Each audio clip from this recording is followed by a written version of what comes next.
Hello students, good morning. स्वागत है आप सभी का एक बार फिर से ऑनलाइन क्लासेज में। तो हम डिस्कस कर रहे थे अपना solid state physics, that is paper number 3। तो इसकी चौथी यूनिट आज स्टार्ट करेंगे। और चौथी यूनिट का जो सेकंड पार्ट है वो हम लेके चले गए, क्योंकि फर्स्ट पार्ट तो हम डिस्कस कर चुके हैं। ठीक है, उसमें जो इम्पोर्टेंट चीज़ें थी वो मैंने बता दी हैं। वैसे भी अपने को पूरा कवर करना नहीं है इस बार, क्योंकि यूनिवर्सिटी सिलेबस को रिड्यूस करने वाली है। ठीक है, अब वो कितना करेगी, कितना पार्ट रखती है, वो अभी जल्द ही आपको पता लगने वाला है। ठीक है, और वो डिसीजन जो है वो यूनिवर्सिटी का होगा। लेकिन फिर भी इसमें जो सुपर कंडक्टिविटी वाला पार्ट है,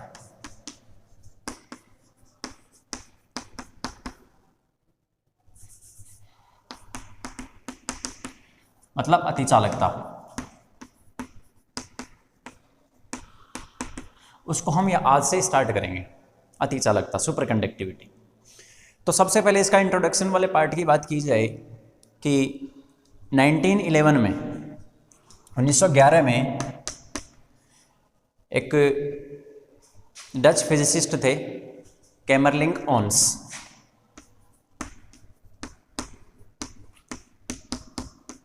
कैमरलिंग ओन्स। तो कैमरलिंग ओन्स ने एक एक्सपेरिमेंट किया। क्या एक्सपेरिमेंट किया? उसने मरकरी को, पारे को, जब उसको वो ठंडा करता गया, जब ठंडा करता गया तो उसने देखा कि 4.2 केल्विन ताप से नीचे जब उसको ठंडा करते हैं, 4.2 केल्विन ताप से नीचे जब उसको ठंडा करते हैं तो यकायक अचानक से उसका प्रतिरोध जीरो हो जाता है। प्रतिरोध जीरो कहाँ पर हो जाता है? 4.12 केल्विन पर उसका रेजिस्टिविटी जीरो हो जाती है, प्रतिरोधकता शून्य हो जाती है। प्रतिरोधकता शून्य होने का मतलब कंडक्टिविटी होती है सिग्मा बराबर 1/ρ, तो 1/0, दैट इज इन्फिनिटी। तो उसकी जो कंडक्टिविटी आएगी, कंडक्टिविटी का मतलब होता है चालन इलेक्ट्रॉनों की गतिशीलता, तो वो कितनी आ जाएगी? लगभग अनंत। तो उसको कितनी प्राप्त हुई? इनफाइनाइट उसको कंडक्टिविटी मिली कि 4.12 केल्विन से नीचे ताप पर, 4.21 केल्विन ताप पर उसकी रेजिस्टिविटी जीरो हो गई। उससे कम ताप पर वो पदार्थ किसकी तरह व्यवहार करेगा? उसने उस घटना को नाम दिया है, उसने इस जो पदार्थ इस असामान्य बिहेवियर को रिप्रेजेंट कर रहे हैं, एबनॉर्मल बिहेवियर, असमान, जो एक अलग ही तरीके का जो व्यवहार है पदार्थों का, उसको नाम दिया अतिचालकता। ठीक है, सुपर कंडक्टिविटी। भाई कंडक्टिविटी है और वो कितनी हो गई? इनफाइनाइट हो गई, मतलब और बहुत ज्यादा हो गई, एक्सट्रीम हो गई, तो उसके लिए वर्ड लिया सुपर। तो सुपर कंडक्टिविटी उसको नाम दिया गया। ठीक है, ये था कैमरलिंग ओन्स का एक्सपेरिमेंट। किसके लिए किया था उसने? मरकरी के लिए। अब ऐसा नहीं है कि केवल धातुएं ही हैं, धातुएं हो सकती हैं, मिश्र धातुएं होती हैं, यौगिक भी होते हैं, जिनके लिए ये प्रॉपर्टी पाई जाती है कि हर एक धातु या फिर यौगिक या फिर मिश्र धातु, उसके लिए कुछ एक पर्टिकुलर टेम्परेचर होता है, जिस टेम्परेचर से नीचे यदि हम उसको लेके जाते हैं मटेरियल को और भी ठंडा करते हैं, ठीक है, उस ताप को तो क्रांतिक ताप बोला जाता है, संक्रमण ताप बोला जाता है। संक्रमण ताप, ट्रांजिशन टेम्परेचर या क्रिटिकल टेम्परेचर, क्रांतिक ताप, जहां पर जिस ताप से नीचे ये प्रॉपर्टी शो होती है, जहां पर चालकता अनंत हो जाती है। ठीक, इसके बाद में 1986 में 1986 में भाई कितना तापमान अभी तक प्राप्त कर चुके हैं? अभी तक यदि देखा जाए तो वर्तमान में हम 160 केल्विन ताप पर ही पहुंचे हैं, क्योंकि हमारा पर्पस तो यही होगा ना, साइंटिस्ट का, फिजिसिस्ट का पर्पस तो यही होगा कि इस अतिचालकता की प्रॉपर्टी को हम कमरे के ताप पर लेके आ जाएं, यानी 300 केल्विन के ऊपर लेके आ जाएं, ताकि आसानी से कोई भी प्रोसेस हो और उसमें हम सुपर कंडक्टिविटी प्राप्त कर लें। सुपर कंडक्टिविटी का मतलब है कि यदि हम कोई एक ऐसा रिंग बना लें, एक वैसी वलय बना लें जिसमें एक बार विद्युत धारा प्रवाहित कर दें, क्योंकि दिष्ट प्रतिरोध शून्य होगा, दिष्ट विद्युत धारा प्रतिरोध शून्य होता है, तो एक बार विद्युत धारा प्रवाहित कर देंगे तो अनंत काल तक प्रवाहित होती रहेगी। इसका मतलब ये है, तो कितना अच्छा है ना, एनर्जी का लॉस ही नहीं होगा, ऊर्जा का हास ही नहीं होगा, लगातार अनंत काल तक प्रवाहित होती रहेगी, क्योंकि कंडक्टिविटी कितनी है? इनफाइनाइट। लेकिन ऐसा पॉसिबल है नहीं, क्योंकि अभी तक 160 केल्विन ताप, 160 केल्विन का मतलब माइनस के अंदर टेम्परेचर है, ठीक है। तो इतना डिग्री की यदि हम बात करें, डिग्री सेंटीग्रेड में माइनस में है, तो 1986 में ये लगभग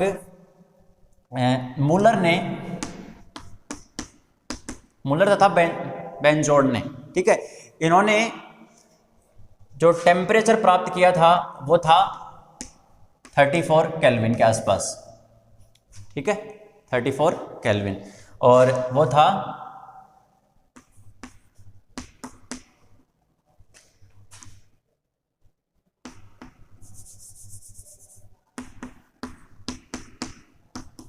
ये एक मटेरियल था LaBsCuO।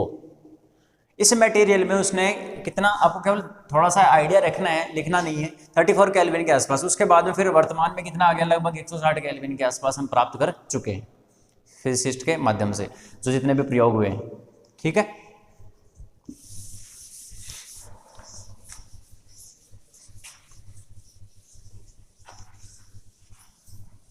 तो इसको लिखना स्टार्ट करते हैं अब।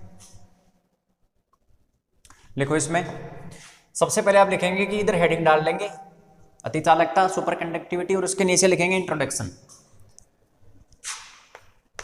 लिखो सन 1911 में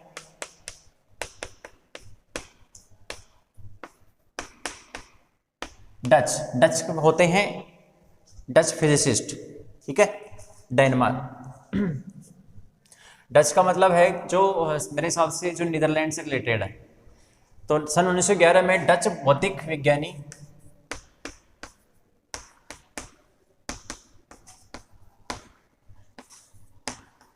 ये नाम याद रखना है, वो कैमरलिंग ऑन्स,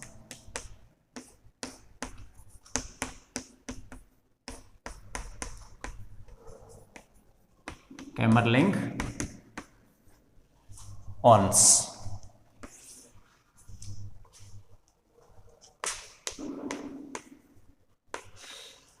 भौतिक वैज्ञानिक कैमरलिंग ऑन्स ने यह पाया कि पारे यानी Hg मरकरी, पारे को 4.2 केल्विन ताप से नीचे ठंडा करने पर, 4.2 केल्विन ताप से नीचे ठंडा करने पर इसकी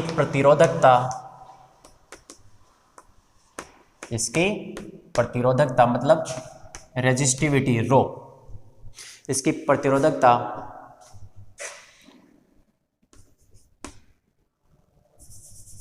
अत्यल्प, या फिर कहें कि 4.2 केल्विन ताप से नीचे ठंडा करने पर इसकी प्रतिरोधकता रेजिस्टिविटी यकायक कम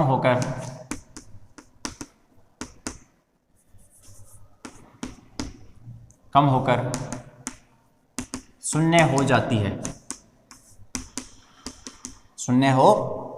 है,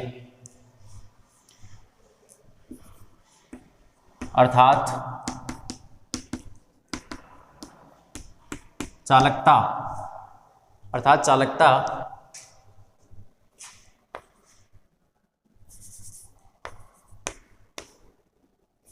अनंत प्राप्त होती है।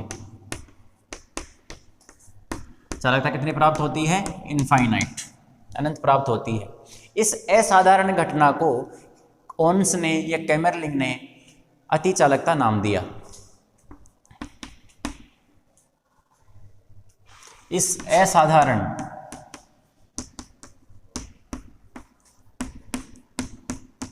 क्योंकि पारा मेटल है, धातु है, मतलब कंडक्टिविटी उसमें है, शो करेगा वो। इस असाधारण घटना को ओन्स ने अति चालकता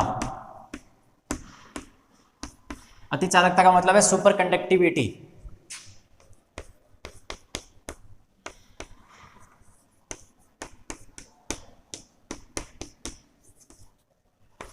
अति चालकता नाम दिया तथा तथा जो पदार्थ अतिचालकता का गुण रखते हैं उन पदार्थों को अतिचालक पदार्थ कहा गया। जो पदार्थ अतिचालकता का गुण रखते हैं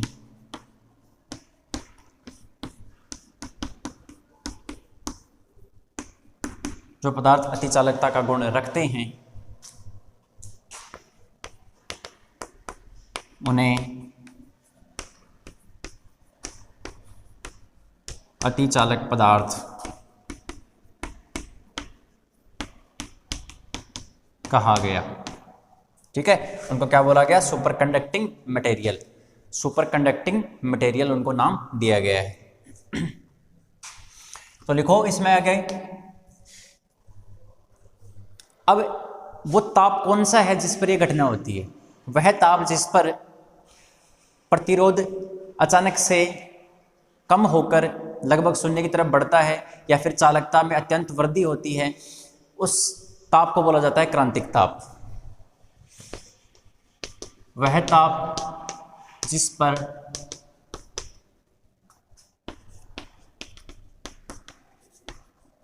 प्रतिरोधकता में अचानक कमी होती है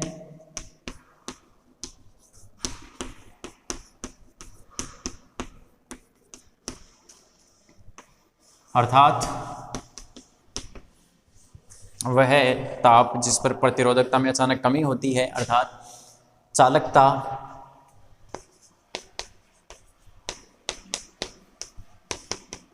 में अत्यंत वृद्धि होती है,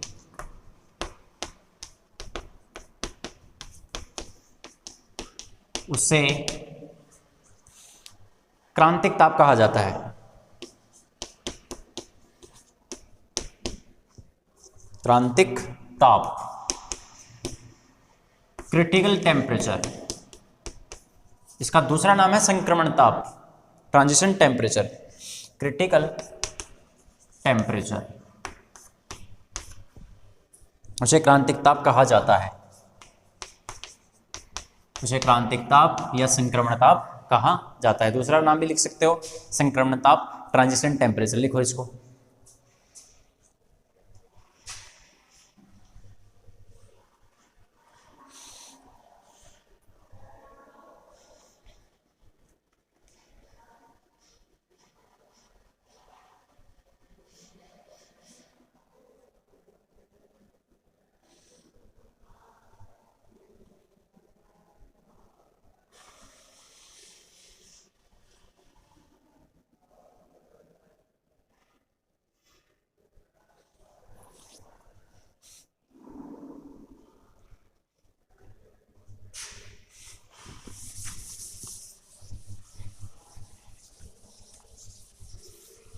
शुरू में थोड़ी थ्योरी लिखेंगे, थ्योरेटिकल पोर्शन है शुरू में।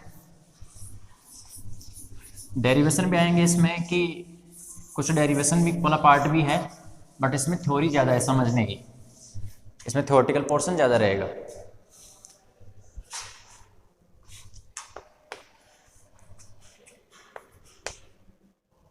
अब एक पॉइंट लिखो कि 1986 में 1986 तक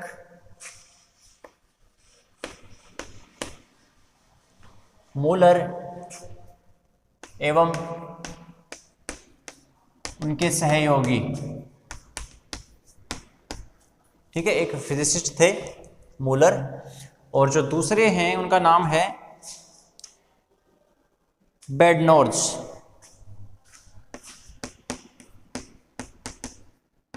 इनमें से कोई सा भी एक नाम भी आप याद रख लेना जरूर, कि 1986 तक मूलर एवं उनके सहयोगी बेडनॉर्ज ने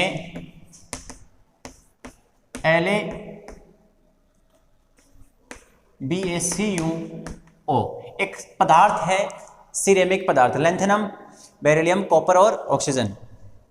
सिरेमिक पदार्थ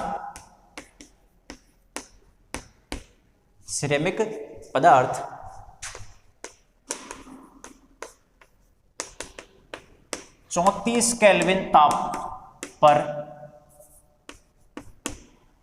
अतिचालकता का गुण प्राप्त किया।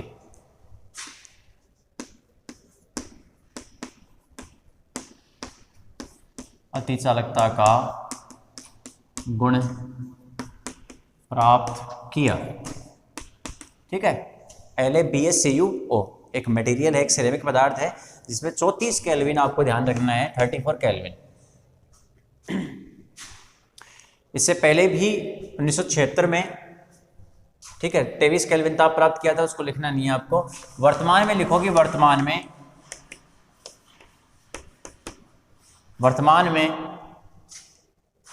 लगभग 160 केल्विन ताप पर अतिचालकता का गुण प्राप्त किया जा चुका है।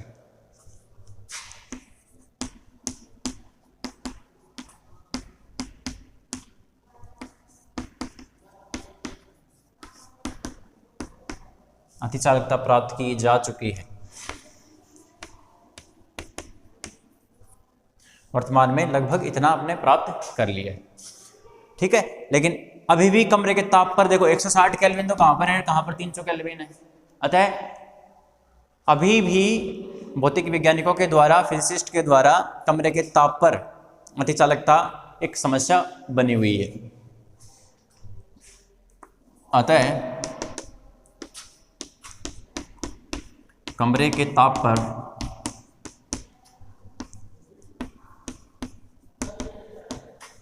अतिचालकता प्राप्त करना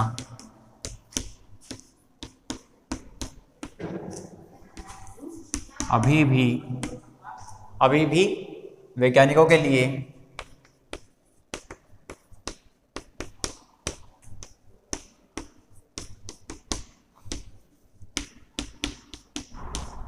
चुनौती है। अभी भी एक चुनौती का कार्य है, ठीक है, कि हम कमरे के ताप पर सुपर कंडक्टिविटी को प्रदर्शित कर सकें। तो देखो, अभी हमने क्रांतिक ताप पढ़ा है, यदि हम उससे नीचे टेम्परेचर को लेके चले जाएंगे तो फिर उसमें यदि हम विद्युत धारा प्रवाहित करते तो अनंत काल तक प्रवाही होती रहेगी। तो अब हम जो प्रॉपर्टीज लिखने जा रहे हैं वह प्रॉपर्टीज लिखेंगे कि कुछ एक एक्सपेरिमेंटल अपने पास डेटा मिले हैं, किससे रिगार्डिंग सुपर कंडक्टिविटी के लिए। कुछ प्रायोगिक तथ्य हैं, कुछ प्रायोगिक मान हैं, कुछ प्रायोगिक एक्सपेरिमेंटल फीचर्स हैं जो कि हम डिस्कस करेंगे। सबसे पहले हम डिस्कस करेंगे क्रिटिकल टेम्परेचर को, क्रांतिक ताप को, उसके बाद में क्रांतिक चुंबकीय क्षेत्र को, क्रिटिकल मैग्नेटिक फील्ड को, उसके बाद में फिर माइसनर प्रभाव आएगा, मिजनर इफेक्ट। ठीक है, तो चलो लिखते हैं इसको।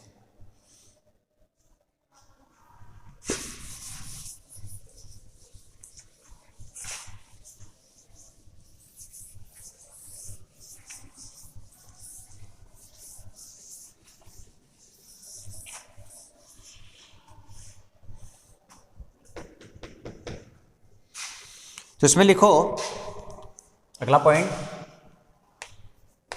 इंट्रोडक्शन तो हो गया। अतिचालकता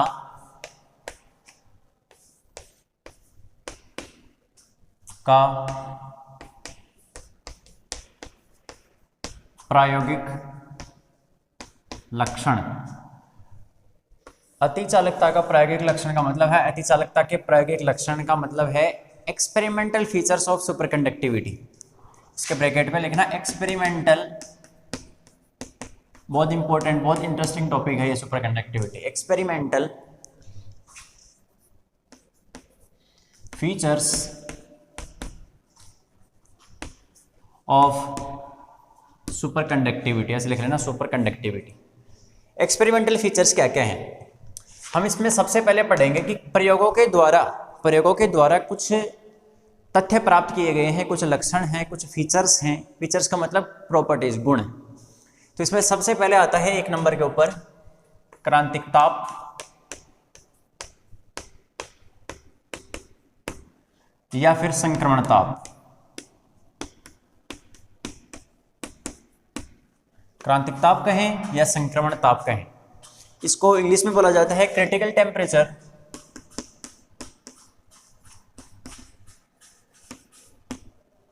और ट्रांजिशन टेम्परेचर।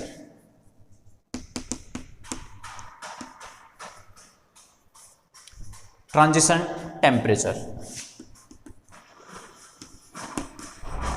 या तो क्रिटिकल टेम्परेचर बोलते हैं या फिर ट्रांजिशन टेम्परेचर बोलते हैं, एक ही बात है। ठीक है, तो ये क्या होता है, देखो यदि हम मरकरी के लिए देखना चाहें ना, मरकरी के लिए यदि हम बात करें तो इसके लिए कुछ इस प्रकार से आता है ग्राफ।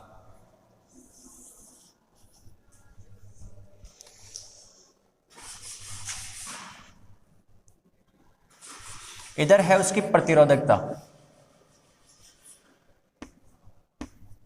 इधर क्या है, प्रतिरोधकता है, और इधर है टेम्परेचर।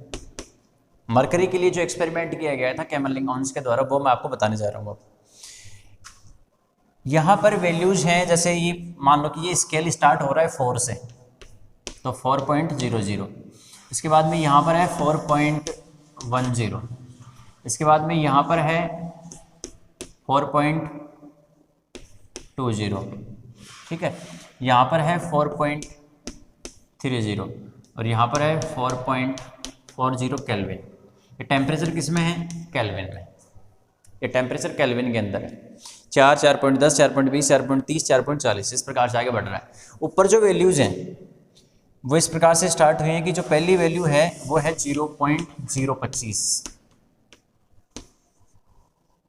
0.025, दूसरी जो वैल्यू है वो है 0.025 के बाद में 50, फिर आएगा 0.075 एंड देन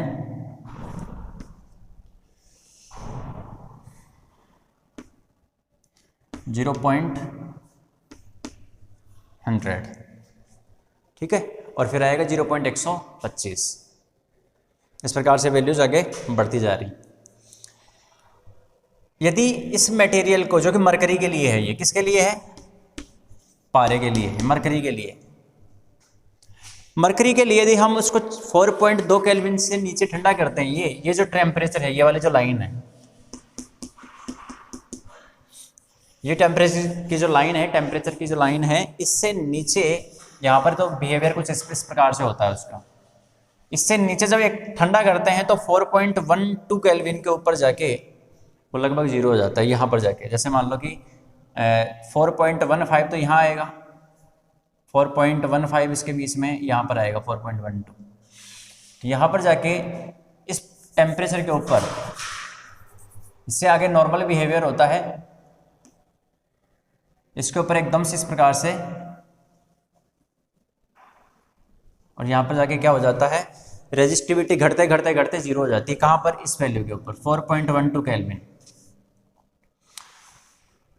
ये वैल्यू कितनी है, 4.12 केल्विन, ये जो वैल्यू है। और 4.2 केल्विन के ऊपर जो ऑर्डर आता है, 4.2 केल्विन ताप के ऊपर, वो इतना कम आता है कि उसकी वैल्यू होती है लगभग, यदि हम इसको बनाएं इस प्रकार से एग्जैक्ट बनाना चाहें तो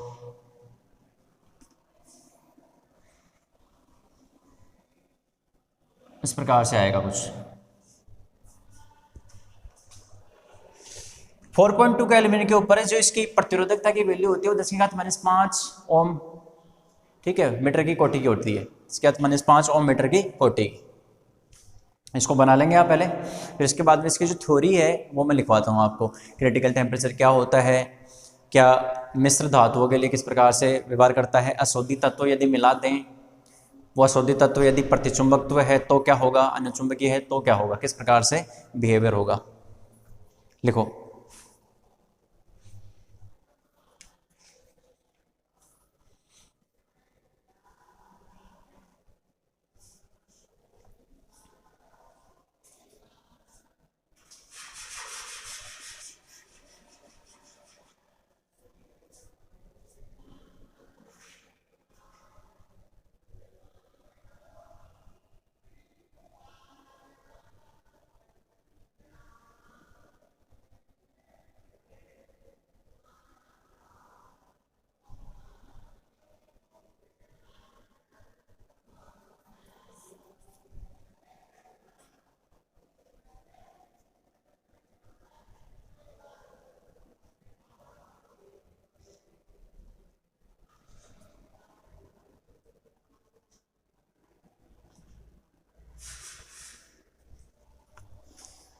ठीक है, बना लिया होगा आपने।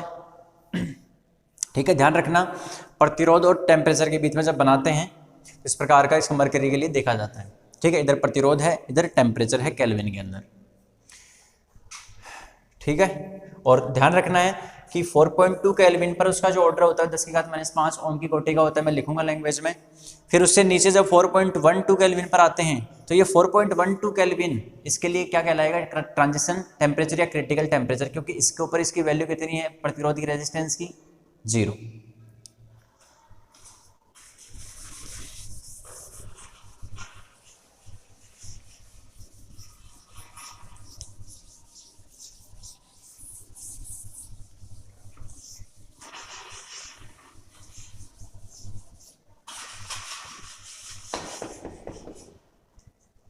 इसमें जो वाई एक्सिस पे रो है, रो की जगह प्रतिरोध कर लेना, प्रतिरोधकता नहीं होगा, ये प्रतिरोध के लिए बनाया हुआ है ग्राफ। हाँ, प्रतिरोधकता के लिए भी बना सकते हैं, लेकिन उसके लिए कुछ चीज़ें जो वैल्यूज हैं चेंज हो जाएंगी। तो इसमें लिखो सबसे पहले डेफिनेशन में, वह ताप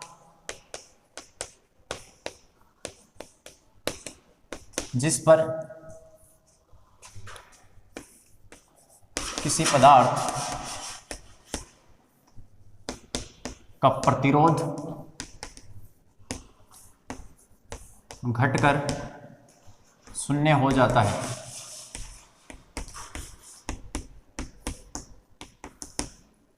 वह ताप जिस पर किसी पदार्थ का प्रतिरोध घटकर 0 हो जाता है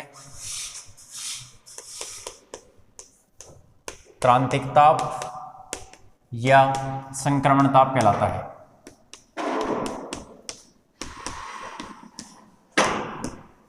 क्रांतिक ताप या संक्रमण ताप कहलाता है। इससे कम ताप पर, ये इसकी डेफिनेशन हो गई, इसके नीचे लिखना, इस ताप से कम ताप पर, इस ताप से कम ताप पर पदार्थ अतिचालक पदार्थ की तरह व्यवहार करता है।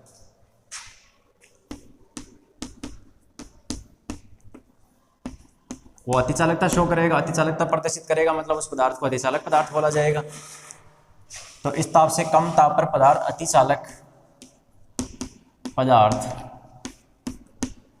की तरह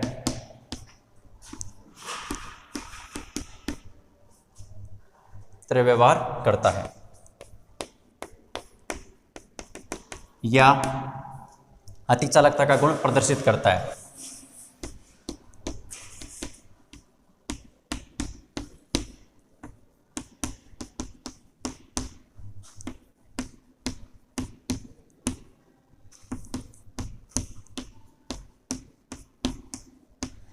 इससे कम पर वो क्या करेगा, सुपर कंडक्टिंग प्रॉपर्टी शो करेगा। ठीक है, अब इससे आगे लिखो,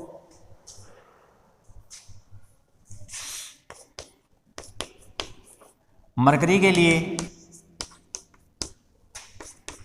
4.2 केल्विन ताप पर प्रतिरोध घटकर, प्रतिरोध लगभग 4.2 केल्विन ताप पर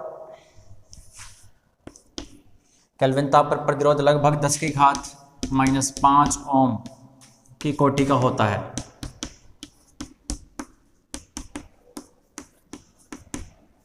(10⁻⁵ ओम की कोटि का होता है। इससे नीचे ठंडा करने पर,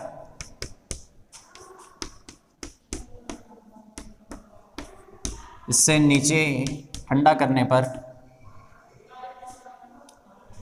4.12 केल्विन ताप पर प्रतिरोध 0 हो जाता है।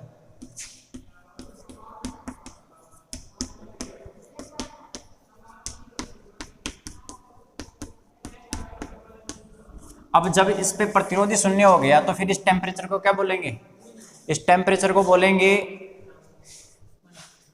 4.12 केल्विन के ऊपर क्या हो गया, 0 हो गया, मतलब इसको बोलेंगे क्रिटिकल टेम्परेचर या ट्रांजिशन टेम्परेचर।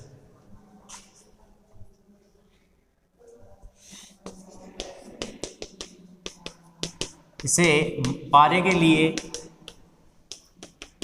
इसे पारे के लिए क्रांतिक ताप या संक्रमण ताप कहा जाता है।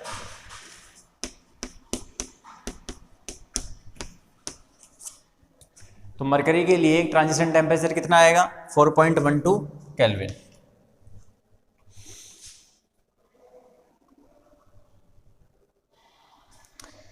लिख लिया?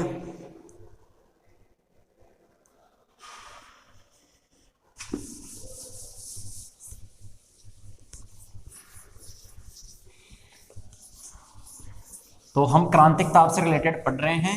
आपको ध्यान रखना है कि जहां पर प्रतिरोध शून्य हो जाए वहां पर उस ताप को बोला जाता है क्रिटिकल टेम्परेचर या संक्रमण ताप। जहां पर प्रतिरोध या प्रतिरोधकता घटता घटता जीरो हो जाए और उससे नीचे, इस क्रिटिकल टेम्परेचर से नीचे पदार्थ की प्रॉपर्टी कैसी रहेगी? सुपर कंडक्टिंग नेचर रहेगा उसका। अब हम देखते हैं कि क्या इसमें मिश्रण मिलाने से, अशुद्धि मिलाने से या फिर अपमिश्रण करने से क्या अतिचालकता का गुण प्रभावित होता है। तो देखो,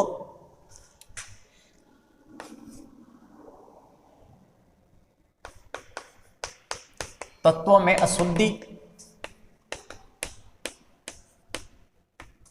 या अपमिश्रण द्वारा कि तत्वों में अशुद्धि मिला दी जाए या उनका अपमिश्रण कर दिया जाए, मिक्सिंग कर दी जाए, तो उसके द्वारा अतिचालकता का गुण प्रभावित होता है।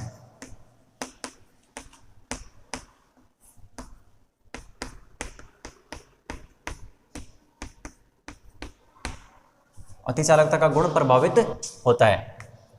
क्या अशुद्धि मिलाने से क्रिटिकल टेम्परेचर के ऊपर फर्क आएगा? वो हम देखते हैं और उसका एक परफेक्ट एग्जांपल है। उदाहरण के लिए अपने पास एक अनुचुंबकीय पदार्थ होता है। उदाहरण के लिए अनुचुंबकीय पदार्थ आप जानते हो अच्छे से। अनुचुंबकीय पदार्थ गैडोलीनियम Gd को लैंथेनम में मिलाने पर, और मिलाएंगे कैसे? इसका 1% मिलाना है, ओनली 1%। ठीक है, किसमें? लैंथेनम में 1% अशुद्धि। अनुचुंबकीय पदार्थ Gd को La में मिलाने पर लैंथेनम का क्रांतिक ताप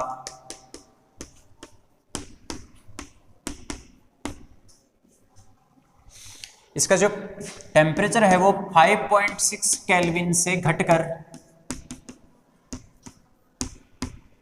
0.6 केल्विन हो जाता है। मतलब अब अपने को और भी नीचे जाना पड़ेगा।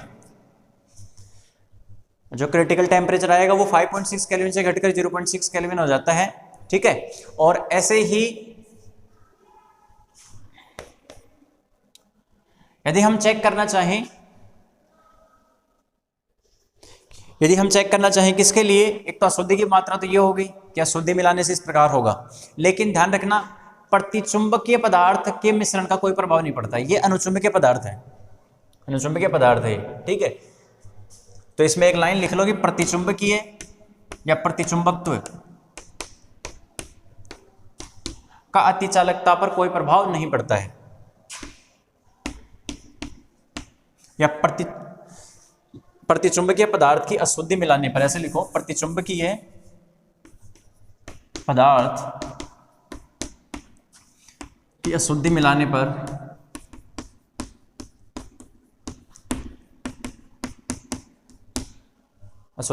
पर क्रांतिक ताप में कोई चेंज नहीं आएगा।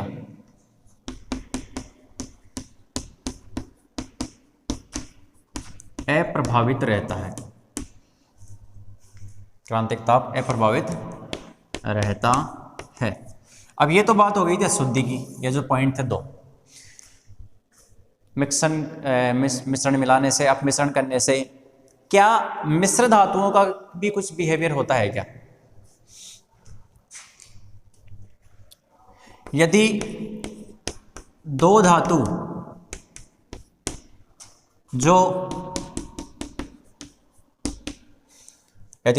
जो स्वयं यानी खुद अति चालकता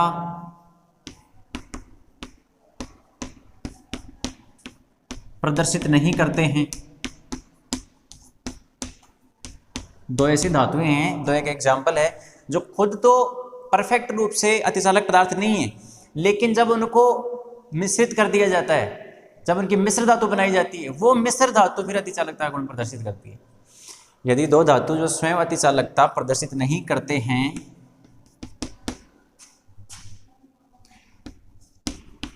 उनकी मिश्र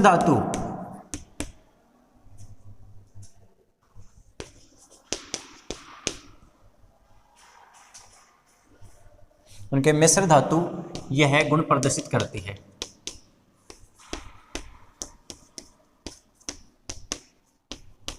इसका एग्जाम्पल क्या है?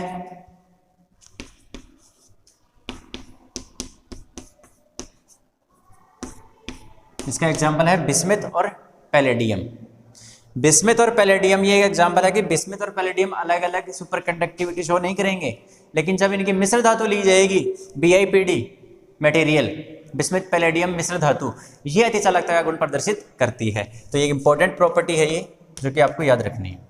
ठीक है, ये मिश्र धातु की होगी। अब एक प्रॉपर्टी ये है कि इनका जो दिष्ट विद्युत धारा प्रतिरोध होता है वो शून्य होता है।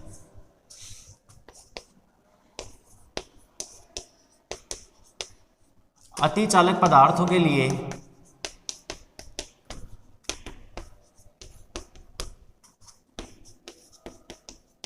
दिष्ट विद्युत धारा प्रतिरोध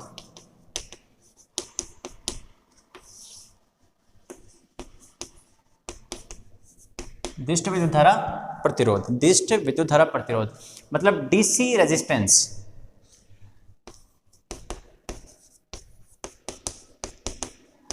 शून्य होता है। कहां पर शून्य होता है? क्रिटिकल टेम्परेचर के ऊपर शून्य होता है। इससे आगे हम लिखेंगे ऊपर, इसको हटा लो, लिख लो इसको।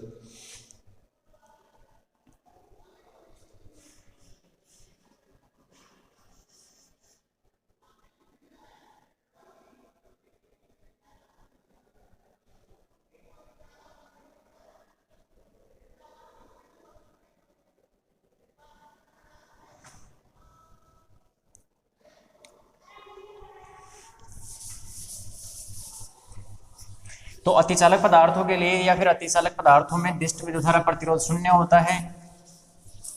अतः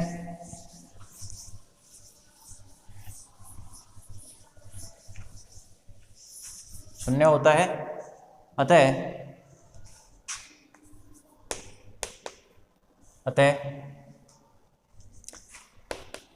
इस पदार्थ से बने वलयाकार, यदि इस पदार्थ की कोई वलयाकार संरचना बना दी जाए,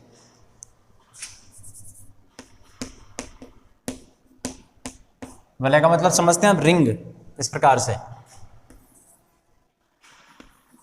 कोई एक रिंग बना दी जाए, तो यहां पर यदि हम एक बार धारा प्रवाहित करके छोड़ देंगे तो वो फिर वो चलती ही रहेगी अनंत काल तक। अतः इस पदार्थ से बने वलयाकार संरचना में विद्युत धारा या दिष्ट विद्युत धारा, कौन सी धारा है ये? दिष्ट विद्युत धारा प्रवाहित करके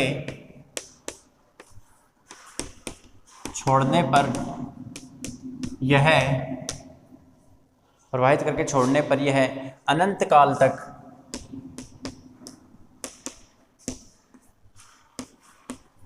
या अनवरत काल तक प्रवाहित होती रहती है।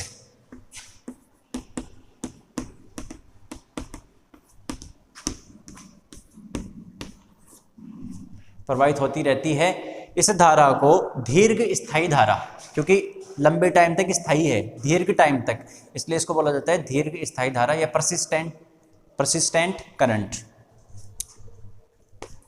इस धारा को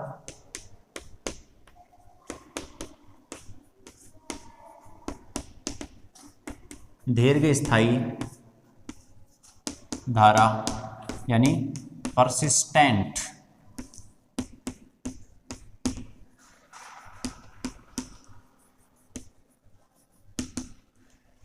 इस धारा को दीर्घ स्थायी धारा कहा जाता है। ठीक है, जैसे एग्जाम्पल बात करें कि जेडार, ठीक है,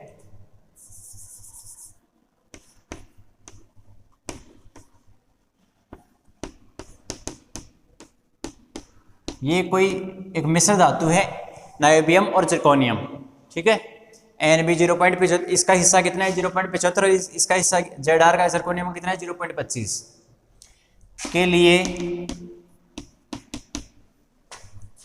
धारा क्षयकाल 10⁵ वर्ष होता है। मतलब इस मटेरियल का कोई बना होगा ना, नायोबियम जिरकोनियम 0.75 0.25 का हिस्सा। ठीक है, कि ऐसे यदि हम 100 ग्राम की बात करें तो 0.75 ग्राम तो इसका होगा, सॉरी 75 ग्राम इसका होगा और 25 ग्राम इसका हिस्सा होगा 100 ग्राम के मटेरियल में। तो उसके लिए कितने टाइम तक धारा प्रवाहित होती रहेगी 10⁵ 5 साल तक। इतने लंबे टाइम तक क्या होती रहेगी, धारा प्रवाहित होती रहेगी। ये इसका क्या कहलाएगा, टाइम पीरियड। अब यदि हम बात करें कि ये जो प्रॉपर्टी शो कर रहे हैं मटेरियल, ये किसके कारण कर रहे हैं, अतिचालकता का गुण आता कैसे है।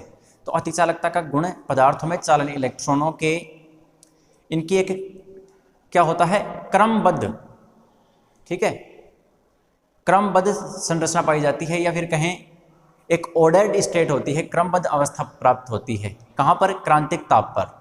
उससे ऊपर तो ये ऑर्डर्ड स्टेट में नहीं होते हैं इलेक्ट्रॉन, चालन इलेक्ट्रॉन्स, कोई किधर भाग रहा है कोई किधर भाग रहा है। ठीक है, क्रांतिक ताप से नीचे ताप पर क्या होता है, क्या ये चालन इलेक्ट्रॉन, कंडक्शन इलेक्ट्रॉन क्या प्रदर्शित करते हैं, एक क्रमबद्ध अवस्था प्रदर्शित करते हैं, एक बिल्कुल परफेक्ट ऑर्डर्ड स्टेट में रहते हैं। तो वो क्या करते हैं, कंडक्टिविटी को बहुत ज़्यादा बढ़ा देते हैं। और ये पढ़ते हैं हम associated pairing of conduction electrons, या फिर हम कहें ordered state of associated pairs. जो एक पेयर युग्म बनता है, एक युग्म बनता है, जो कि अभी समझ में नहीं आएगा किस कारण से हो रहा है। ये व्याख्या दी गई थी बार्दीन, कूपर तथा श्राइफर के द्वारा। बार्दीन एक अलग साइंटिस्ट हैं, कूपर अलग हैं और श्राइफर अलग हैं, जिनके नाम से बीसीएस थ्योरी होती है। ठीक है, तो अतिचालक पदार्थों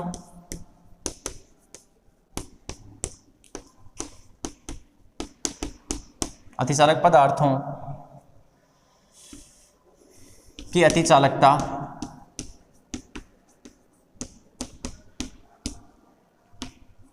चालन इलेक्ट्रॉनों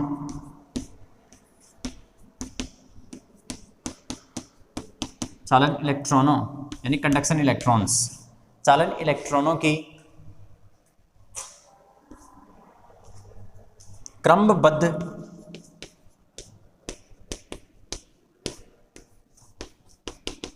अवस्था, इसका मतलब है क्रमबद्ध अवस्था का मतलब है ऑर्डर्ड स्टेट।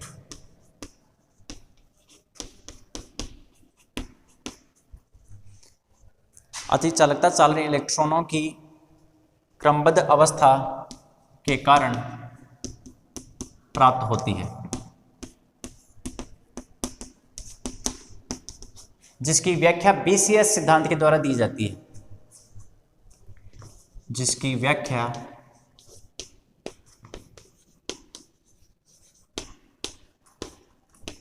बार्दीन कूपर श्राइफर सिद्धांत,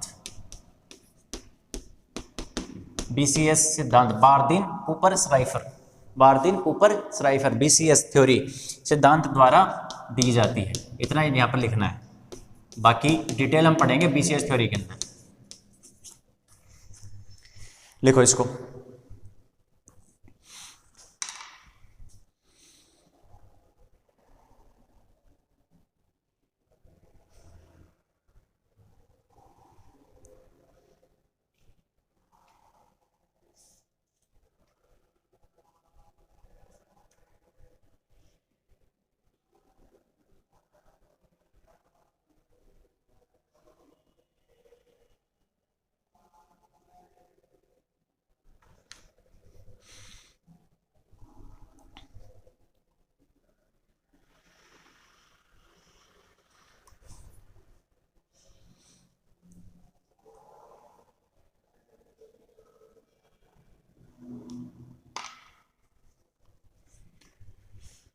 ठीक है, ये लिख लिया। तो क्रांतिक ताप में इतना ही लिखना है। अब इसके बाद में हम पढ़ते हैं क्रांतिक चुंबकीय क्षेत्र, क्रिटिकल मैग्नेटिक फील्ड, ये क्या होता है। और उसके बाद में फिर आएगा माइसनर प्रभाव।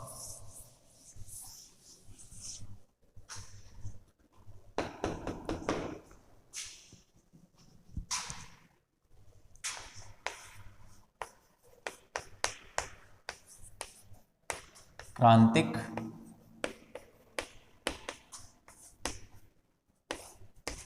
चुंबकीय क्षेत्र, क्रिटिकल मैग्नेटिक फील्ड, जिसको BC या फिर HC के द्वारा रिप्रेजेंट किया जाता है। चुंबकीय क्षेत्र B होता है, चुंबकन क्षेत्र H होता है। तो होता क्या है कि जो अतिचालकता अवस्था है वो ताप तथा चुंबकीय क्षेत्र की कुछ निश्चित सीमाओं के अंतर्गत ही प्राप्त की जाती है। टेम्परेचर की वैल्यू एक लिमिट है जिससे कम होनी चाहिए, जिससे ऊपर यदि होगा तो फिर वो, ध्यान रखना, क्रांतिक ताप से ऊपर, उसमें एक लाइन और लिखनी थी कि क्रांतिक ताप से ऊपर यदि ताप है तो अतिचालक पदार्थ सामान्य धातु की तरह व्यवहार करता है। एक लाइन ऐड कर लेना कि क्रांतिक ताप से उच्च ताप पर या अधिक ताप पर अतिचालक पदार्थ सामान्य धातु या सामान्य पदार्थ की तरह व्यवहार करता है। और ऐसे ही यदि हम एक सुपर कंडक्टिंग मटेरियल को, अतिचालक पदार्थ को, जब हम एक्सटर्नल मैग्नेटिक फील्ड में रखते हैं तो चुंबकीय क्षेत्र B या फिर चुंबकन क्षेत्र H में रखते हैं तो इसकी अतिचालकता के गुण में कमी आनी स्टार्ट हो जाती है। और यदि हम B को बढ़ाते जाते हैं और बढ़ाते बढ़ाते एक पर्टिकुलर वैल्यू आती है BC, B बराबर BC, उसके ऊपर इसके अतिचालकता गुण समाप्त हो जाते हैं। ठीक है, उस वह चुंबकीय क्षेत्र जहां पर चुंबकीय क्षेत्र का अधिकतम मान, ठीक है, जिस पर किसी अतिचालक पदार्थ की अतिचालकता के गुण समाप्त हो जाते हैं, उसे क्रांतिक चुंबकीय क्षेत्र कहा जाता है। इससे नीचे, यदि इससे नीचे मैग्नेटिक फील्ड है तब तो वो पदार्थ अतिचालक पदार्थ की तरह व्यवहार करेगा, अदरवाइज वो एक सामान्य धातु की तरह व्यवहार करेगा। ठीक है,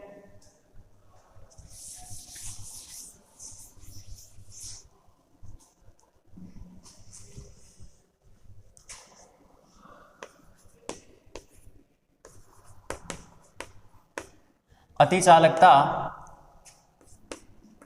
अवस्था यानी किसी अतिचालक पदार्थ की अतिचालक अवस्था ताप एवं चुंबकीय क्षेत्र की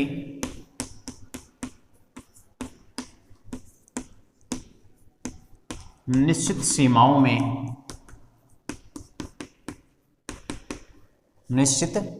में प्राप्त होती है। ये जो अतिचालक अवस्था प्राप्त होती है, ये कहाँ प्राप्त होती है? ताप और चुंबकीय क्षेत्र की कुछ निश्चित सीमाएं हैं जहां पर हम प्राप्त कर सकते हैं, अदरवाइज ऐसा नहीं कि हर जगह प्राप्त हो जाएगा अतिचालकता। किसी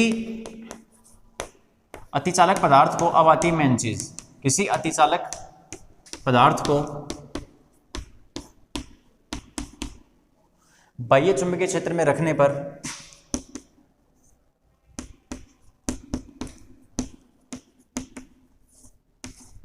बाह्य चुंबकीय क्षेत्र में रखने पर इसके अतिचालकता गुण में कमी आती है।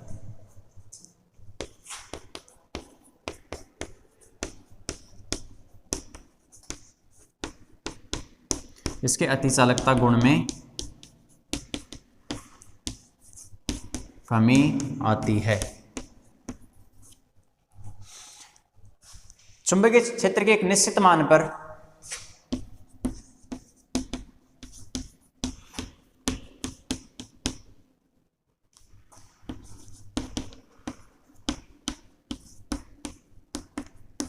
चुंबकीय क्षेत्र में वृद्धि करने पर एक निश्चित मान पर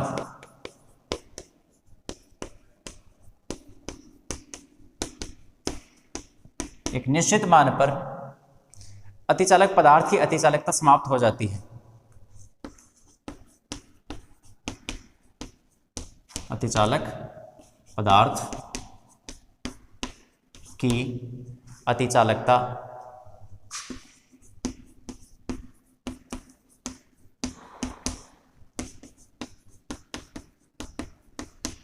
समाप्त हो जाती है, अतिचालकता का गुण खत्म हो जाता है।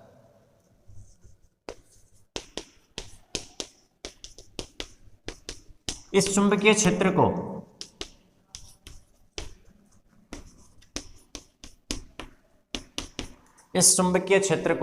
क्रांतिक चुंबकीय क्षेत्र कहा जाता है।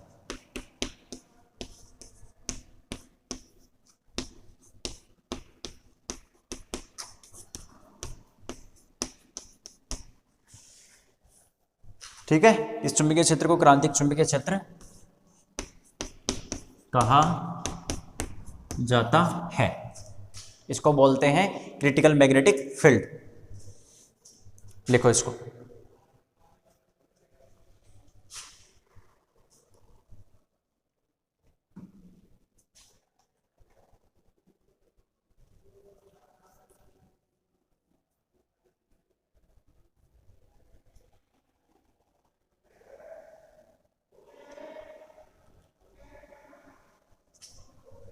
ठीक है ना, तो क्रांतिक चुंबकीय क्षेत्र इसको लिखते हैं बी और सी ब्रैकेट में। ठीक है, बी सी, सी नीचे आएगा, सब स्क्रिप्ट है, तो इसे लिख लो।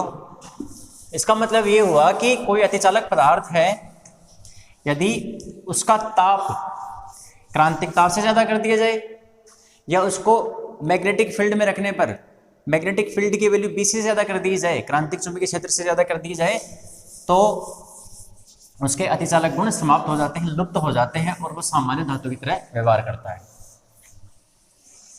ठीक है, ऐसे लाइन लिख सकते हैं ना, लिखो तो फिर। अर्थात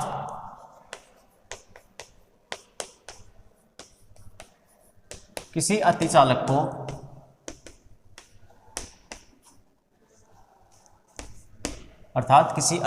पर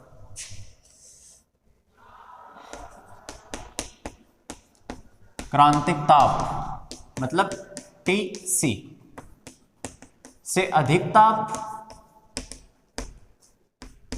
या क्रांतिक चुंबकीय क्षेत्र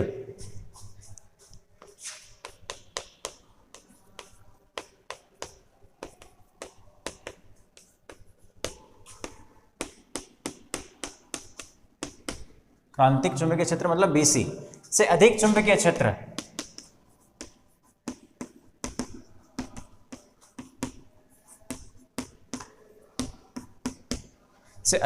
क्षेत्र लगाने पर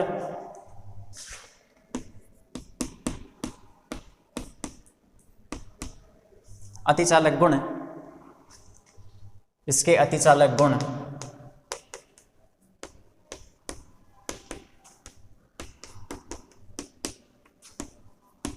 लुप्त हो जाते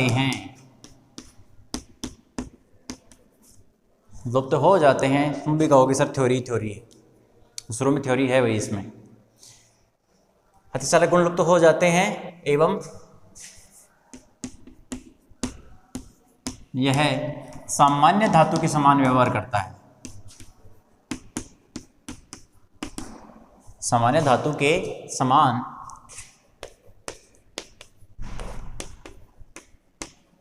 व्यवहार करता है। ठीक है बच्चों, किसकी तरह व्यवहार करेगा? एक नॉर्मल मेटल की तरह व्यवहार करेगा। यदि मैं टेम्परेचर की वैल्यू Tc से ज़्यादा कर दूं या फिर मैग्नेटिक फील्ड की वैल्यू Bc से ज़्यादा कर दूं। तो देखो, अब एक मरकरी के लिए इसके लिए नॉर्मल ग्राफ बनाया गया है। यदि हम बात करें, इधर मैग्नेटिक फील्ड है और इधर है टेम्परेचर, तो इन दोनों के बीच में जब ग्राफ बनाया जाता है किसी भी मटेरियल के लिए, एक्सपेरिमेंटल कर्व, ध्यान रखना प्रायोगिक तथ्य है ये, प्रायोगिक वैल्यूज हैं, प्रायोगिक मान है।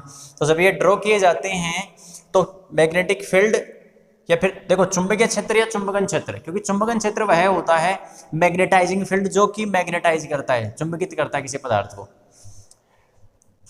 तो इस प्रकार से कुछ वैल्यू प्राप्त होती है। इस प्रकार का ग्राफ आता है, इस प्रकार का ग्राफ आता है। एक परवलय आकृति के रूप में। इसकी जो प्रकृति होती है, इस ग्राफ की जो प्रकृति होती है चुंबकन क्षेत्र और ताप के बीच में, ये जो टेम्परेचर है ये है TC क्रिटिकल टेम्परेचर, इससे ऊपर लेके जाएंगे। अब यहां पर है पदार्थ अतिचालक, अतिचालक पदार्थ है ये, और इससे बाहर टेम्परेचर जो ज्यादा बढ़ा देंगे तो यही मटेरियल जो कि अभी कैसा है, अतिचालक है, वो किसके तरह व्यवहार करेगा, एक सामान्य धातु की तरह। अतिचालकता का गुण समाप्त हो जाएगा। ऐसे ही मैग्नेटिक फील्ड होता है, ये फंक्शन होता है किसका, यहां पर जो वैल्यू है ये वाली, ये है BC और T बराबर 0 केल्विन के ऊपर। जब टेम्परेचर घटते घटते घटते 0 है तो कितनी है मैग्नेटिक फील्ड की वैल्यू, BC 0। ठीक है, इस डायरेक्शन में बढ़ रहा है, तो लिखना यहां BC 0 T बराबर 0 केल्विन पर, T बराबर 0 केल्विन पर क्रांतिक चुंबकीय क्षेत्र है।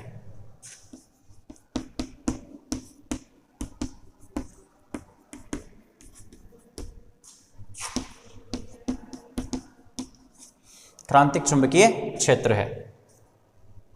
तो जो ग्राफ आता है, ठीक है, यहां पर केल्विन है, ताप टेम्परेचर वर्सेस मैग्नेटिक फील्ड, तो लिखो ताप एवं चुंबकीय क्षेत्र के ग्राफ की प्रकृति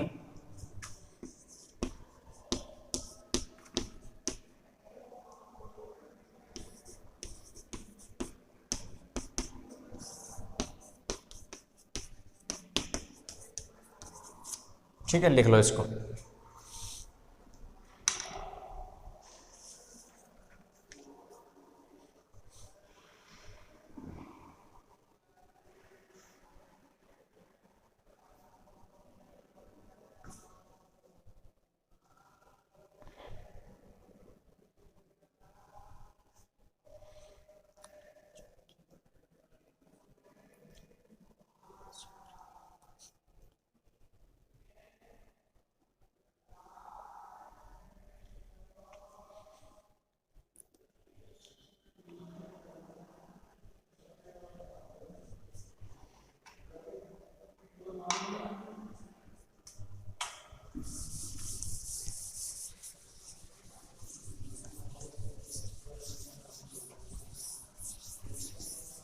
तो इसकी जो प्रकृति प्राप्त हो रही है वो अपने को पैराबोलिक मिलती है, परवलय आकार की मिलती है। और जब हम टेम्परेचर वर्सेस मैग्नेटाइजिंग फील्ड की बनाना चाहें, कुछ मटेरियल है अपने पास, कुछ मटेरियल है, यहाँ पर है T केल्विन में और इधर है H एम्पियर पर मीटर के अंदर। Magnetising field H ampere per metre में होता है, तो यहाँ पर है 0, 2, 4, 6, 8, 10।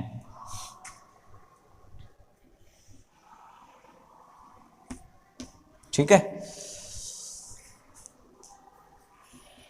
तो देखिए यहाँ पर है अपने पास 5 × 10⁴ एम्पियर पर मीटर, यहाँ पर है 10, यहाँ पर है 15 × 10⁴ और यहाँ पर है 20 × 10⁴ एम्पियर पर मीटर। 5, 10, 15 और 20। अपने पास 4 मटेरियल है, मरकरी, लेड, वेनेडियम और नायोबियम। मरकरी के लिए कुछ इस प्रकार का आता है।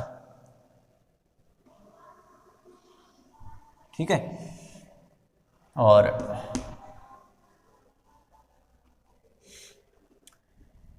ये आता है किसके लिए, मरकरी के लिए। लेड के लिए ये आता है मरकरी लेड, यानी इसके लिए क्रिटिकल टेम्परेचर 8 केल्विन है, इसके लिए 4 है, इधर 5 × 10⁴ एम्पियर पर मीटर, इसके लिए क्या है, मैग्नेटाइजिंग फील्ड, और इसके लिए 10 × 10⁴। उसके बाद में ये आता है इस प्रकार से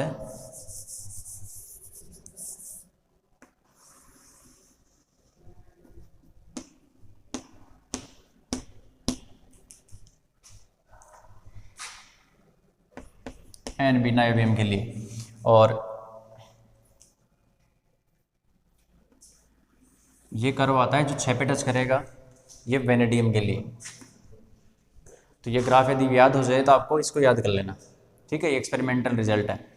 अब जो प्रकृति आ रही है वो आ रही है कि जो HCT आता है वो आता है HC0 multiply 1 minus T upon TC का whole square, 1 minus T temperature upon TC critical temperature का होल स्क्वायर, दोनों का, और बाहर रहेगा ये क्या है, T बराबर 0 केल्विन पर क्रांतिक चुंबकन क्षेत्र,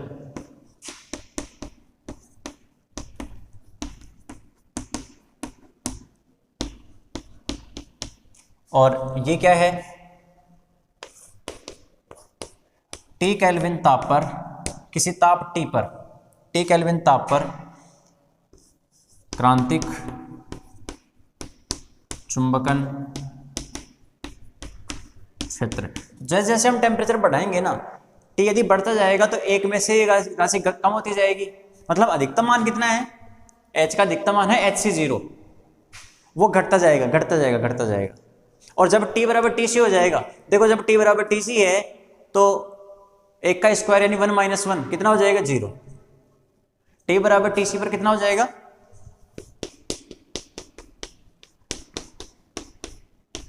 HCTC 0 हो जाएगा। और ग्राफ भी वही आंसर दे रहा है। जब टेम्परेचर की वैल्यू TC है तो ये घटता घटता कितना हो जाएगा, 0। तो ये है फॉर्मूला जो कि टेम्परेचर के साथ वेरी करता है। HCT बराबर HC0 1 minus T upon TC का होल स्क्वायर, लिखो इसको। और ऐसे हम मैग्नेटिक फील्ड के लिए लिख सकते हैं BCT बराबर BC0 1 minus T upon TC का होल स्क्वायर।